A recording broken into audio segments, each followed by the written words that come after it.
32 right now in the afternoon. I told you guys today is a very special Friday. We have two guests. We are done with the first one, and right now we are going to talk to the Chief Marketing Officer of PACKETWORX Incorporated, Miss Raisa Isaac Orbon. Hi, Miss Raisa. Hello, JV. Hi. Good afternoon, everyone. Happy Friday. You made it.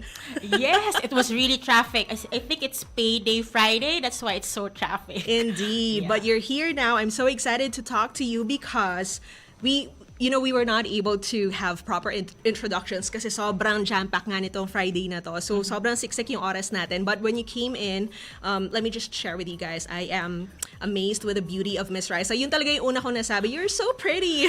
Thank you so much, JV. And I just want to share na I am also from a digital solutions company. I also work for digital vouchers and other digital products. So I am very interested with this event that you will be having. It's called the Internet of Things Conference 2023, happening at the end of the month. So before we talk about that, I know that businesses have turned around, especially after the pandemic, and everyone just learned to pivot. I hate to say that word, pero yun talaga eh, diba? Yes. They had to adapt. They had to adjust to be able to cater to more customers. And so before we talk about IoT, the Internet of Things Conference 2023, tell me more about PACKETWORX first.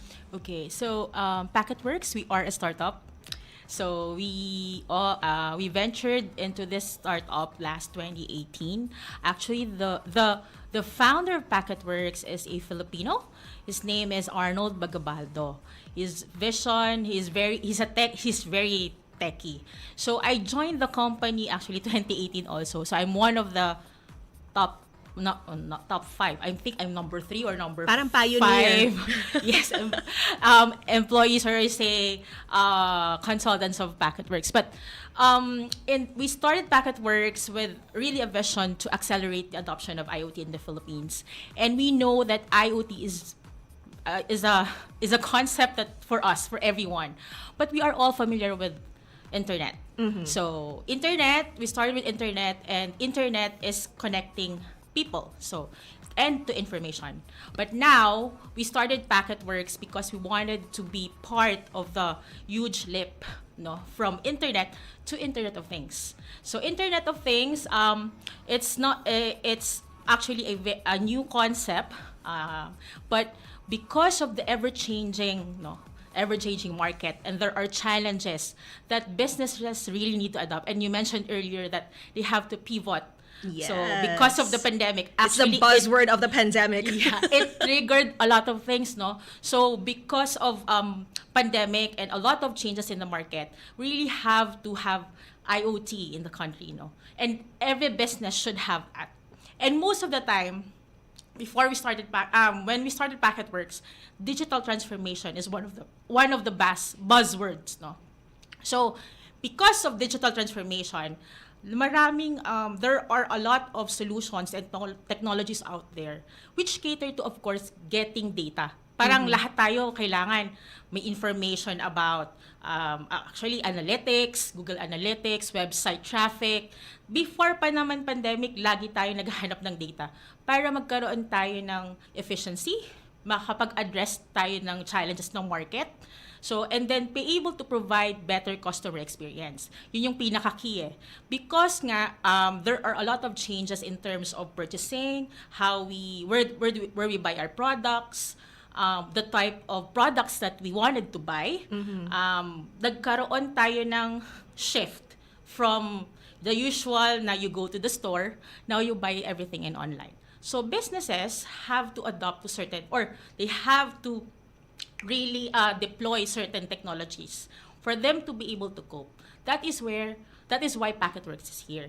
So PACKETWORX is here to enable every business, every household, every city, and our country to adopt this technology. So we are developing an ecosystem. So when we say ecosystem, we're not just focused on ourselves, but we wanted everyone to be educated with this technology. And then the ecosystem that we're talking about is we have schools, academe, we have the government, We have the ICT is one of our actually one of our number one primary movers for this. And then we have also enterprises, partners, NGOs, startups.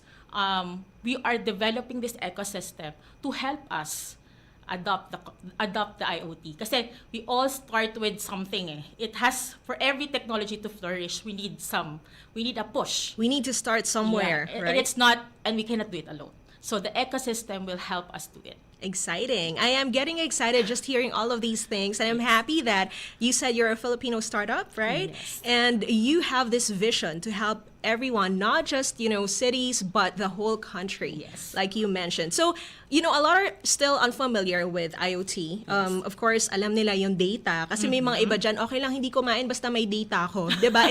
It's that Internet. important for everyone. So how can we raise awareness and educate the general public about the potential of this one, of IoT technology? Okay.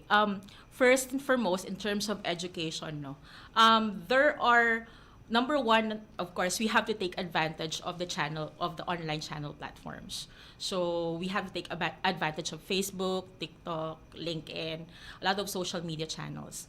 And we do that in PACKETWORX, and of course, together with our partners, no, we're doing a lot of initiatives wherein we pull together our resources, yung support, and we go to various schools, universities.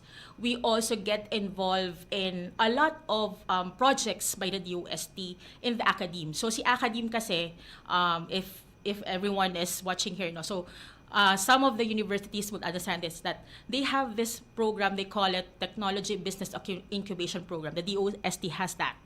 And the universities now, these TBIs, they call it TBIs, they're now doing incubation of different products using technology. So, dito si PACKETWORX, one of our initiatives is we partner with universities. And these TBIs can take advantage of the technology wherein we provide the tools, and these tools are what we call prototyping kits. So yung mga dyan, mahilig mag-tinker ng gumawa ng mga kung ano-ano, no? So, Parang ako nung bata ako, naghihiwalay ako ng mga maliliit na laruan or appliances. Tapos itatry ko silang ibuo Kapag ulit. kabit-kabit. Oo, ganun ako. Yun. So parang ako yung target market nyo. Actually, si Arnold is also like that, no? And a lot of our students actually ngayon, kahit everyone wanted to do something, di ba? Very resourceful talaga kasi tayo mga Pilipino. And we see that as an opportunity. Kasi when we partner with schools, they have this curriculum. And PACKETWORX, we have these tools and resources in terms of technology, no? So one of which, as I mentioned, is a prototyping kit. We have a hardware prototyping kit. We call it Packetwino, and we are offering it in the conference, by the way. And aside from that, we give it for free. Yun yung gusto kong tanungin eh. Free ba For to free o siya. babayaran? For Okay. free siya. So for the academy, we form partnerships and also there are organizations like DevCon. So yung mga techie stuff dyan, mahilig sa mga ganyan. And then there is an Arduino community.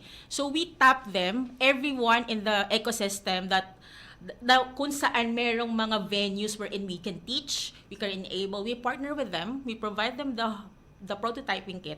And aside from that, PACKETWORX kasi is a partner of Semtech. Semtech is one of the largest semiconductor company globally. So meron silang LoRaWAN Academy. So LoRaWAN is is a technology that we're using for IoT. So it's also for free, no? So, and we have the IoT Technology Hub. So the IoT Technology Hub it's actually our office. It's a co-working space. So anyone can go there, just of course you have to schedule, but anyone can go there and explore IoT. Then we also provide free enablement sessions. So kailangan lang schedule, no, but there are exciting events and a lot of activities that we do in PACKETWORX to promote education and awareness of IoT. Aside from that, we are launching the first IoT magazine in the country. Oh, wow. So the IoT magazine in the country it's like a reference. You'll see a lot of deployments from various partners globally. And also, you can see yung mga deployments na natin dito sa Pilipinas. So like smart metering and facility monitoring. And also, yung mga tech naman. So, say, mga Arduino, smart meter modules, yung mga ganong tech stuff. So, it's a reference for every student and for everyone who's very interested to do IoT. So, lahat ng startups or anyone na innovator, kung gusto mo talaga yan, or yun yung talagang gusto mo, we have that tools and also resources that we provide for free. All right. I'm so happy to hear all of these things because you're reaching out to so many people, students most especially, diba? Ngayon kasi may mga courses na rin, may mga subjects, even in grade school, mga robotics, ganyan, wala to dati Oo diba? nga, yes. So now that they have help from people like you guys, mas madali pa nilang ma-explore, Yes. diba? And we really need to enhance our knowledge with technology to move further with our lives and make things easier, right? Hindi lang for business, but even for personal purposes. Exactly, So yes. what motivated you guys to do all of these things and provide IoT solutions as a social enterprise? Actually kasi we might not admit it, but we Filipinos are we are a consumer country. What we do is if there's a new gadget, parang gusto ko to, I naku, wanted. tayo talaga yung market dyan. Oo, yung parang sikat yung TikTok, so adapt tayo. So, and there was what time that we are the social media capital of the world. Yes. We're the So, most active on exactly. Facebook. So, we are really a consumer country, no? But when PACKETWORX started this one, we see that there are a lot of potential, no? And if I may just promote, all our engineers are Filipino engineers. We design and develop our own devices. So when we say design, we're like, we make our own iPhones, no? And we also, when we design and develop, we manufacture our devices. So as a social enterprise, we see that there are a lot of opportunities. And we want these opportunities to be connected to the challenges in the country. So one of which is smart agriculture. Imagine if all students, kasi usually sa universities din, no, there are projects na kulang lang sa sustainability. Ang point is, they don't, pagka nagawa na, tapos nag-graduate na sila. Tapos na. Tapos na siya. Yeah. So what we wanted is to nurture and magkaroon ng sustainable engagement with these projects or with these students per se, no? We see that there are a lot of opportunities because we started with something like this na Filipino engineers, fresh graduates, they go to us, we let them do, of course, with our guidance, but create sensors, create devices and solutions. So, as a social enterprise, we see that that with our help, and with the help of the ecosystem again, we will be able to create our own devices. Might be, or our vision, actually lagi sinasabi nung CEO namin to, and I'm also a believer, no? We can be an IoT capital of the world. Kasi ang dami nating estudyante, ang dami nating mga startups, and very creative ang mga Filipinos. And makikita mo yun as how when you engage with them, you just need to give them the tools and the resources and of course the right attention and the venue for them to be able to prosper and talagang makapag-create ng solutions to help our country. So, yun. How blessed are we to be living in this day and age na merong, di ba, mga tao na kagaya nyo from PACKETWORX who are helping all of these young minds because parang for athletes, right, we have a lot of really good athletes. Yes. But if you don't give them enough funding and attention, like you said, sayang naman, di ba? Yes. Sayang yung skills nila. And for these young minds na marami silang mga nagagawa for their thesis in college, right, ang ganda ng idea nila, pero pag walang tumulong sa kanila, walang enough push and attention, sayang, diba? Yes. So, yeah, we are going to learn more about that in the conference. But as a leader in the IoT space, what steps do you think need to be taken to create an enabling environment for the IoT innovation and implementation in the country? Okay. First and foremost, we have to engage different sectors, no? So, yun yung pinakauna. And that's why we're working with the DICT on this. But aside from that, every kasi LGU meron yung mga primary movers eh. So we have to engage with them. Kasi we always say this in PACKETWORX, no? PACKETWORX we are a technology provider. But understanding the challenges in the community and in the city or in the business, sila yun nakakaalam. So engaging with primarily the national government is one. And we see that if you go to our website and our Facebook, we've been working really hard with the ICT under USEC to sell Batapasige. So we're working with them. And then number two is, of course, we have to engage the local community. And when we say local communities, there are masasurprise ka that there are really some organizations in each of the community, movers ng agriculture, smart farming, movers ng disaster preparedness, wherein we can take advantage of that. It's a long game, but there are already starters. No? The number three is education. So education, and when we say education, we should never stop educating. Kahit nga tayo nandito sa world ng we're already in the business or we're working, we still need to learn. No?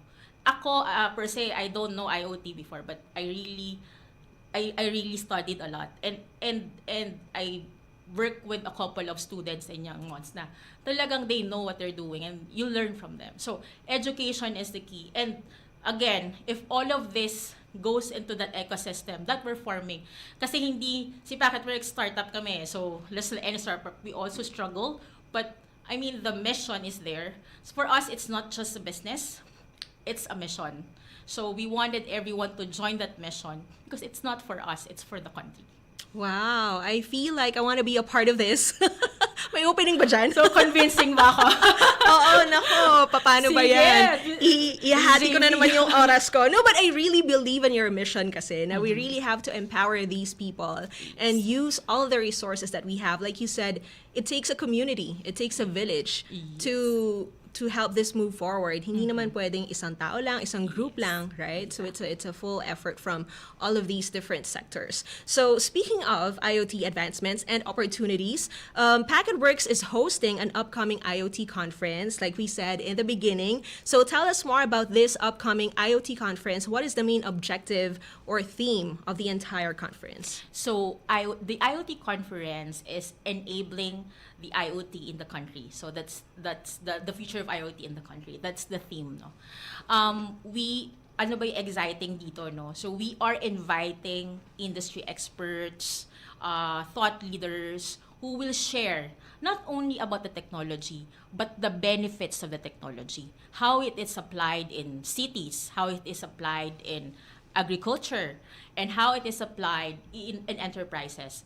So it's a smart conference. When I say smart conference, you need to experience IoT in the conference. So when you go there, you will experience, so we don't need to explain it, you just experience it there. So we have a lot of startups also. Ang exciting part, no, the highlight actually is on the third day. We will be awarding the first winner or champion of the PACKETHACKS competition. PACKETHACKS competition is a hackathon for IoT. We have a lot of participants, I think 30 teams.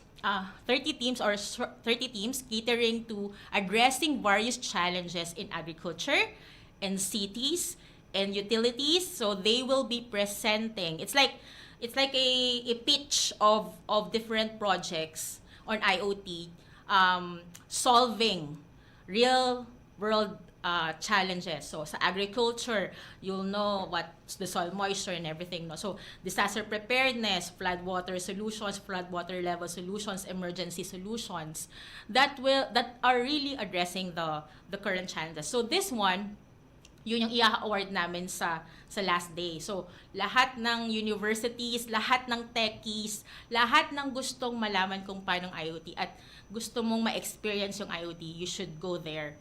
And you will learn a lot, and we hope that you'll be able to adopt it in your daily lives. So, there. Wow, we have a lot to look forward to in that conference. Like you said, hindi lang to para maliliit na science projects, Yes. 'di ba? Pang real world problems talaga Yes. yung mga solutions na ipoprovide in this conference.